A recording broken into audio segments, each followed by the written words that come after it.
The kingdom of heaven is like. The kingdom of heaven is like. We hear these words of Jesus at the beginning of today's gospel reading, and they serve as our cue to pay attention. The parable, the story that follows these words, is going to tell us something about God's kingdom, so listen carefully. As he often does in his parables, Jesus chooses a setting and characters that would be familiar to his audience: a vineyard, a landowner, and some day laborers. But in many of Jesus's parables, the characters don't behave the way that you would expect them to. In this particular parable, it's the landowner who behaves rather bizarrely. The landowner, rather than sending his manager, goes to the marketplace himself early in the morning to hire his own workers for the day. And he doesn't get everyone that he needs for the entire day, which would make the most sense and certainly be the most efficient thing to do. He keeps going back to the marketplace throughout the day, and every time he goes, he hires new workers. He even hires a group of workers just an hour before the end of the day. The eccentric behavior on the part of the landowner continues. When it's time to pay the workers, he doesn't pay his workers in order of appearance. Instead, he instructs his manager to pay the last group first. He gives them the same daily wage that he has promised to the first group of workers, even though this last group has only worked a small fraction of the day. When the first group of workers are finally paid, and they also receive the usual daily wage, they do respond in a way that we might expect them to. They grumble against the landowner. They've been working all day in the hot sun. When they see groups who had been hired much later in the day and who had worked a lot less than they had, getting the usual daily wage, they expected to get extra. And when they receive the exact same pay as all the rest, they are upset. They don't think they have been compensated fairly. But the landowner pushes back on their complaint. He reminds the first group that they agreed on their wage when they were hired that morning. He hasn't paid them less than the amount that they agreed to. He points out that what they're really objecting to is his generosity toward the other workers. They don't think the other workers deserve it. He says this to this first group of workers. He says, "Am I not allowed to do what I choose with what belongs to me? Or are you envious because I am generous?" In Matthew's gospel, the parable of the laborers in the vineyard follows the account of the rich young man who goes away grieving after Jesus tells him that if he wishes to be perfect, he must get rid of everything he owns, give it to the poor, and follow him. When Jesus declares that it's easier for a camel to go through the eye of a needle than for a rich person to enter the kingdom of God, Peter wonders out loud who can be saved and points out to Jesus that they, the disciples, have left everything to follow him. Jesus assures his disciples and everyone who has left family or possessions of an eternal reward. Jesus also tells his disciples that many who are first will be last, and the last will be first. But then Jesus muddies the waters a little bit by telling this parable that we heard today, which seems to be saying that in God's kingdom, those who have worked the hardest and the longest aren't necessarily guaranteed a greater reward. And Jesus repeats that same line: the last will be first, and the first will be last. It's almost like Jesus is saying, if you think you're in the group that will be first in my kingdom, if you think you're destined for greatness, think again. In the topsy-turvy world of God's kingdom, the normal rules don't apply. In his exploration of God's kingdom, the parable of the laborers in the vineyard reveals something important about us, about human nature, and it reveals something important about the nature of God. We're reminded of our own tendency to cling to categories of deserving and undeserving in order to prop up our own sense of self-worth. And we're reminded that regardless of our own actions, God's radical generosity is a result of God's goodness, not a result of our merit. In the face of this truth, we have a choice. We can either resent a grace that challenges our belief in our own superiority, or we can accept it as a gift. I have to admit, I'm sympathetic to the plight of the first group of vineyard laborers. They've been working all day. They've watched other people who haven't worked as hard as they have or for nearly as long as they have get paid the exact same rate they were originally promised for a full day's work. I'm not surprised that they assume they will get paid more. I probably would have made that same assumption myself. When they start to complain to the landowner, I'm on their side. But then they say something that gives me pause.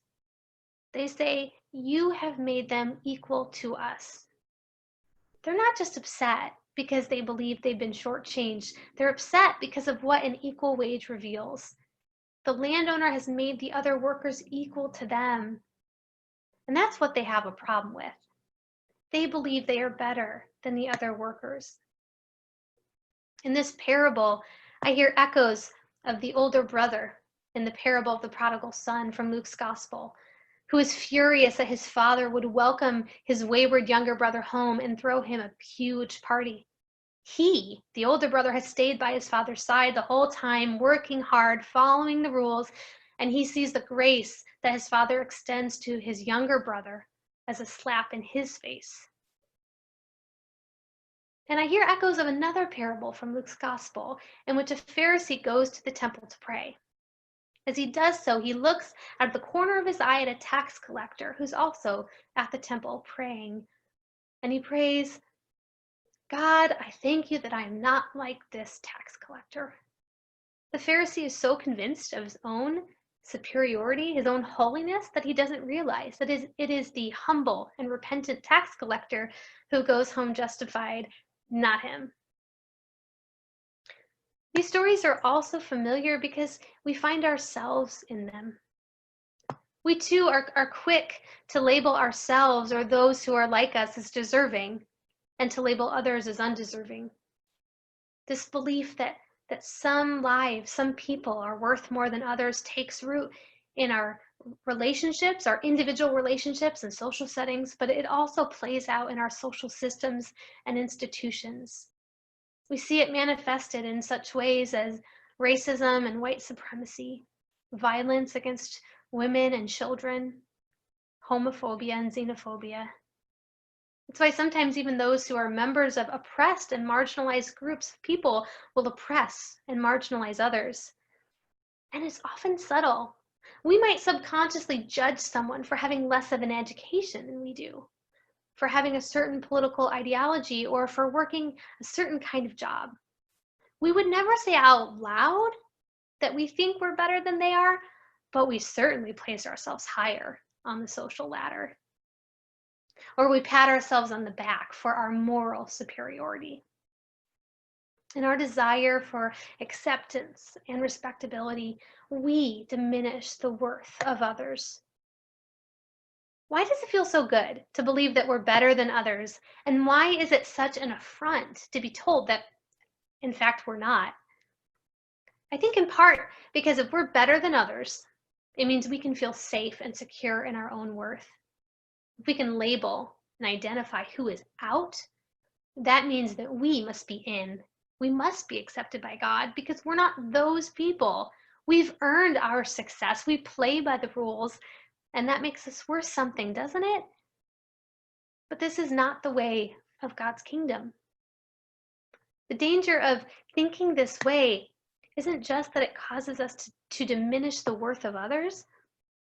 It also fools us into thinking that we aren't dependent on God.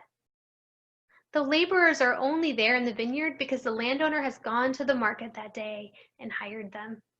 And even though they made a verbal contract at the beginning of the day, they're at the mercy of the landowner. They have no choice but to trust that he will keep his word and pay what he's promised.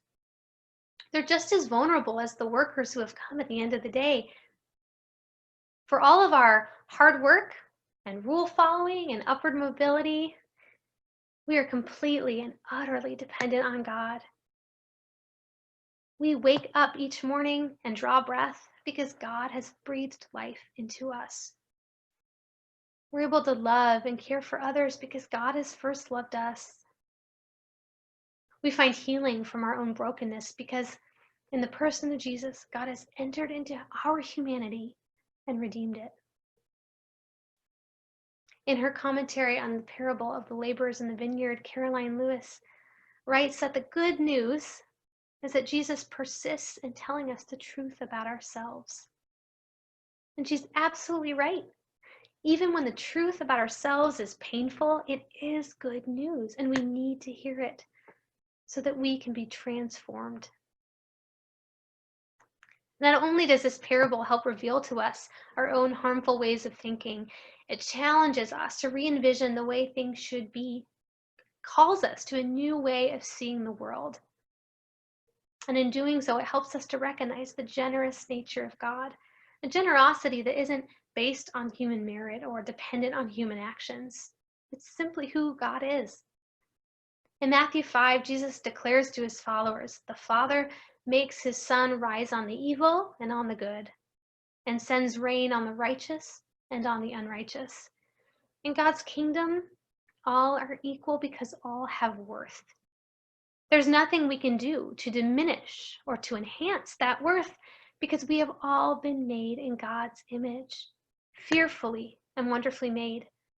Whether we've been laboring all day or arrived at the last minute, God's grace is sufficient for each and every one of us.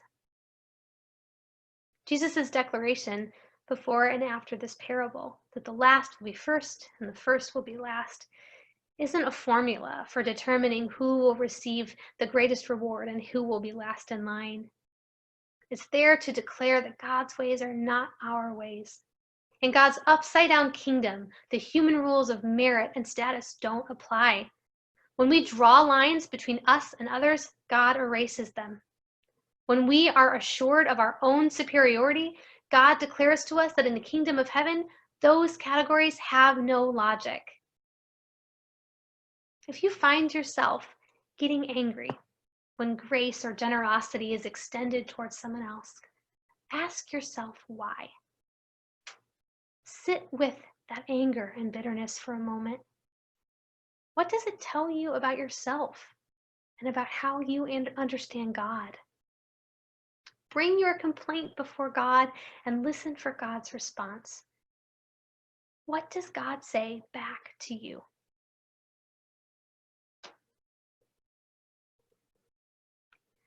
In light of this radical generosity of God, we are given an invitation to trust. We're invited to trust that God's goodness is unchanging, which means that God will keep God's promises. And we're invited to trust that God's way of seeing the world is the right one, that God knows better than we do. When God says all are equal, and when God extends grace to those who don't deserve it, even our enemies, God is right in doing so. Because all of us, whether we've been working in the vineyard all day long, or whether we've shown up in the last hour, we all stand before God and we pray the exact same prayer. Give us this day our daily bread. God's gift to us is God's grace. May we accept it for what it is, and may we accept it with joy.